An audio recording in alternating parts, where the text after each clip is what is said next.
بسم اللہ الرحمن الرحیم۔ شب برات کی نماز کتنی رکعت پڑھیں اور نیت کیسے کریں؟ ناظرین، اکثر لوگ اس مبارک رات میں نماز پڑھتے تو ہیں، لیکن ان سے چند ایسی غلطیاں سرزد ہوتی ہیں جن کی اصلاح انتہائی ضروری ہے۔ آج کی اس تفصیلی گفتگو میں ہم ان تمام پہلوؤں کا نہایت گہرائی سے احاطہ کریں گے کہ شب برات کے نوافل کی نیت کیسے کریں گے۔ کیا ان میں کوئی خاص سورت پڑھنا لازمی ہے؟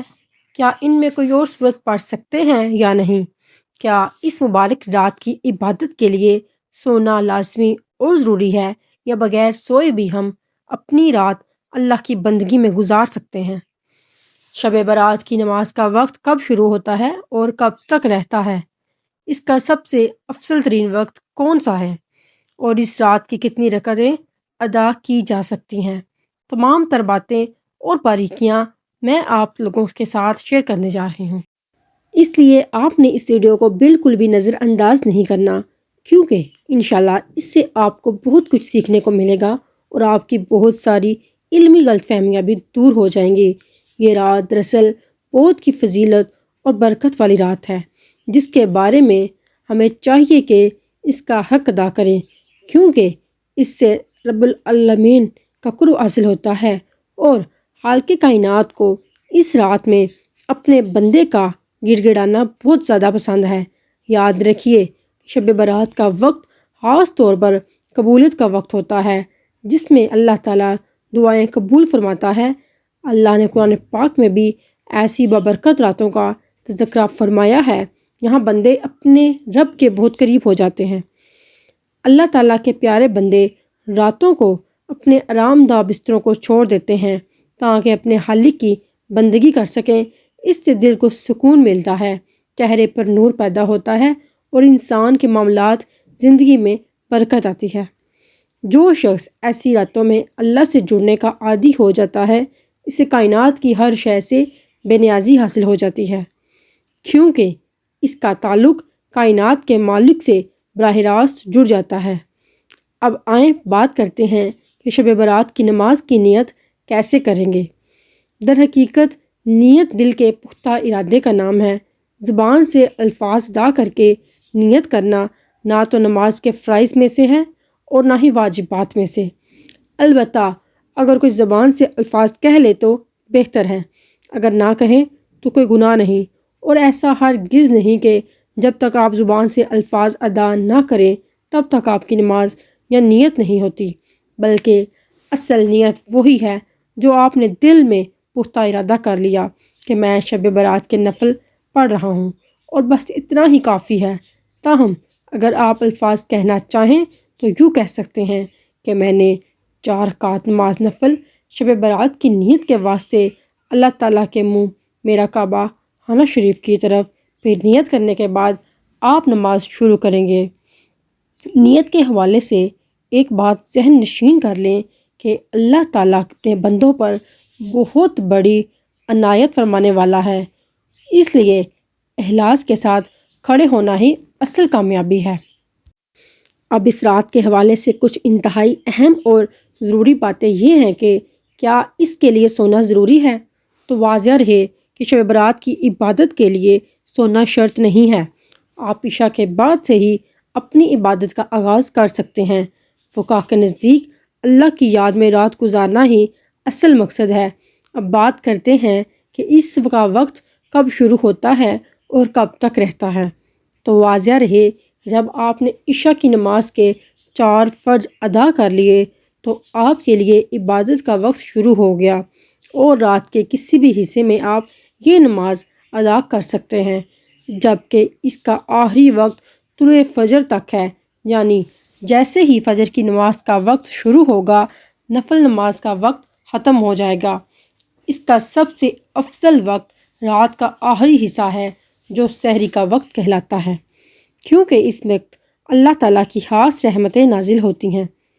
اگر آپ رات کے 2 بجے یا 3 بجے بھی اٹھتے ہیں تو یہ بھی بہترین وقت ہے، لیکن فجر کی اذان سے آدھا گھنٹہ پہلے کا وقت سب سے نورانی وقت ہوتا ہے۔ اس کے علاوہ اس وقت کے لیے وضو کا تازہ ہونا بھی نور اعلیٰ نور ہے۔ اگر کوئی شخص عشاء کے وضو سے ہی نفل پڑھے تو جائز ہے، لیکن نیا وضو کرنا زیادہ ثواب کا باعث ہے۔ اب ایک بڑی غلط فہمی کہ کیا کوئی صورت محسوس ہے۔ بعض لوگ سمجھتے ہیں کہ پہلی رکعت میں محسوس صورت اور دوسری میں کچھ اور پڑھنا ضروری ہے، حالانکہ یہ نفل نماز ہے۔ اس میں کسی بھی صورت کی کوئی ایسی تعداد متعین یا فرض نہیں ہے۔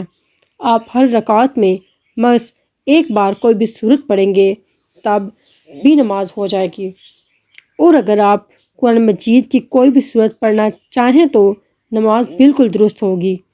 بعض لوگ یہ سمجھتے ہیں کہ لمبی صورتیں یاد نہ ہوں تو نماز نہیں ہوتی۔ یہ سراسر غلط ہے۔ آپ کو جو بھی صورت یاد ہو آپ اس کے ساتھ نماز ادا کر سکتے ہیں۔ دراصل اللہ تعالیٰ آپ کے دل کی طرف اور سجدوں کی لذت کو دیکھتا ہے۔ صورتوں کی لمبائی نفل نماز میں فرض نہیں ہے۔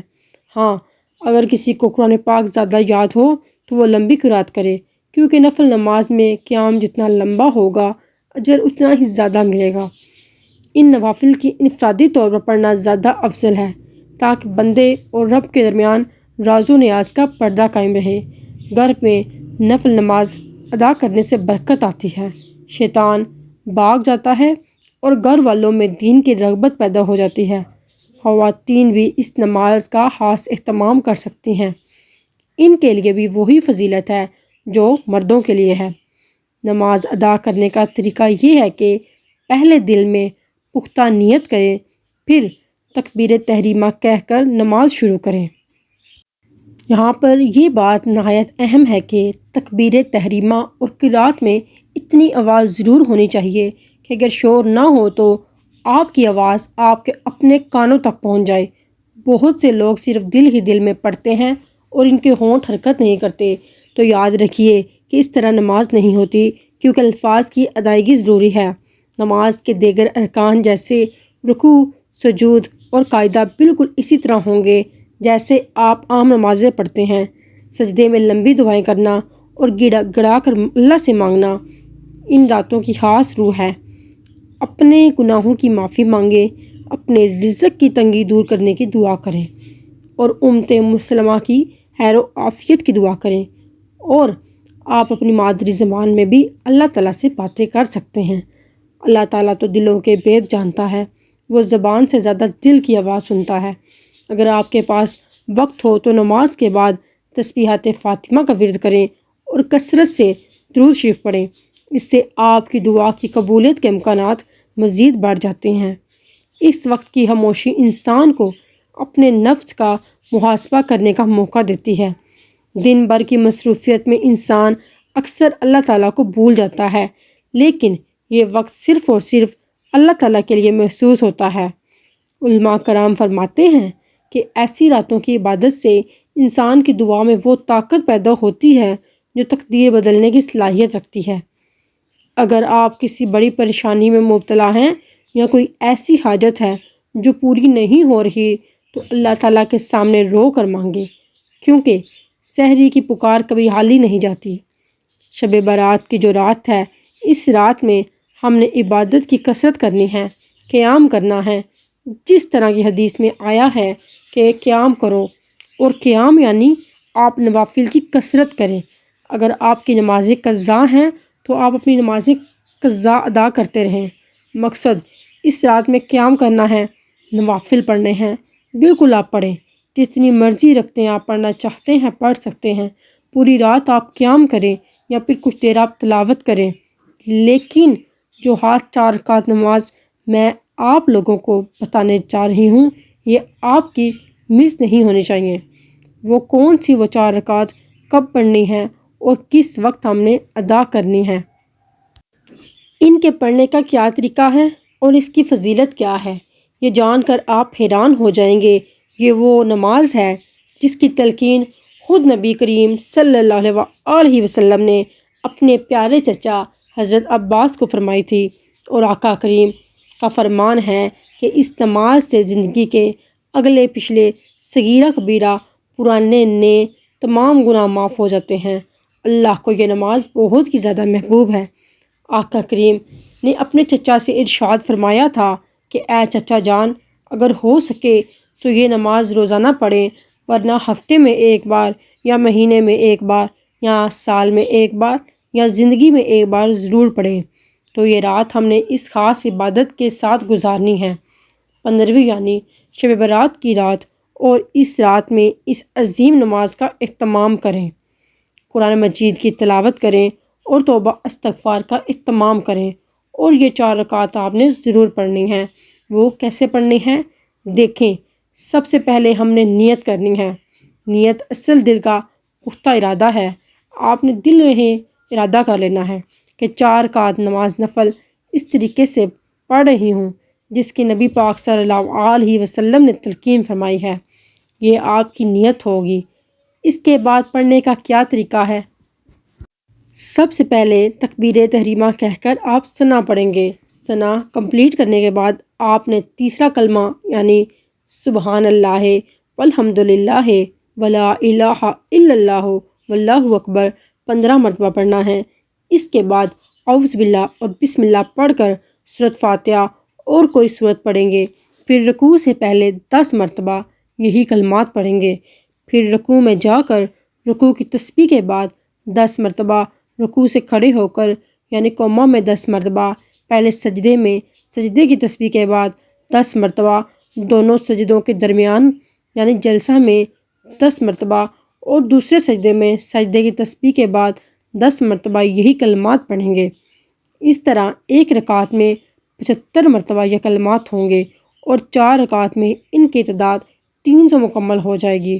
دوسری رکعت میں پھر اسی طرح ثنا کے بعد 15 مرتبہ کلمات، پھر قرات، اور بقیہ تمام ارکان میں 10 مرتبہ یہ کلمات دہرائیں گے۔ ادا بیٹھیں گے، تہجد اور دعا پڑھ کر دائیں بائیں سلام پھیر دیں گے۔ تو اس طریقے سے ہم نے یہ 4 رکعت ادا کرنی ہے، اور یہ پڑھنی کب ہے؟ عشاء کے بعد سے لے کر طلوع فجر تک، یعنی فجر کا وقت شروع ہونے سے پہلے تک آپ رات کے کسی بھی حصے میں پڑھ سکتے ہیں، لیکن افضل وقت رات کا آخری حصہ ہے، یعنی جو صبح سحری کا وقت ہوتا ہے۔ اس میں یہ نماز ادا کرنا سب سے افضل ہے، ٹھیک ہے نہ؟ یہ مغفرت کی عظیم گھڑی ہے، یہ ہماری مس نہیں ہونی چاہیے۔ اس رات میں اور اس کے بعد جو اللہ سے مانگو اللہ عطا فرماتا ہے، ٹھیک ہے نا؟ تو یہ مانگنے کی رات ہے۔ اللہ سے اپنے گناہوں کی بخشش مانگیں، مغفرت طلب کریں، اپنے لیے رزق مانگیں، اپنے لیے عافیت طلب کریں، اپنے لیے، اپنے گھر والوں کے لیے۔ تو یہ دعاؤں کا اہتمام بھی آپ نے ساتھ ساتھ کرنا ہے۔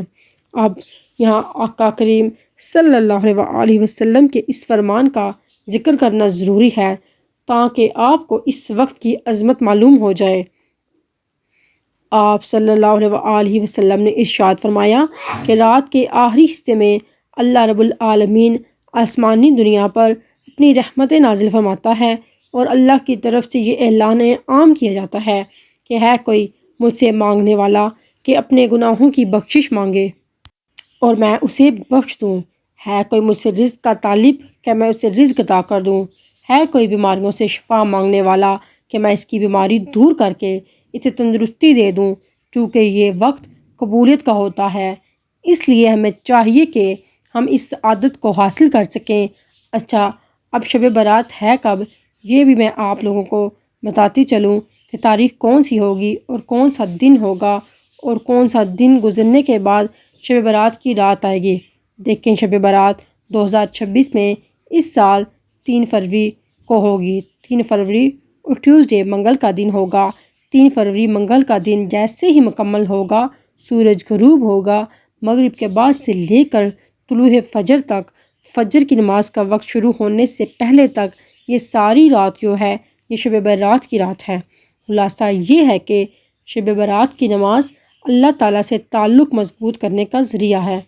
اس میں نیت کے لیے لمبے چوڑے الفاظ ضروری ہیں اور نہ ہی ضروری صورتوں کی کوئی خاص قید ہے، بس سچی تڑپ اور اخلاص درکار ہے۔ اگر آپ زندگی میں کسی مشکل کا شکار ہیں، کوئی دعا قبول نہیں ہو رہی، تو اس رات اٹھنا شروع کر دیں، آپ کی زندگی بدل جائے گی۔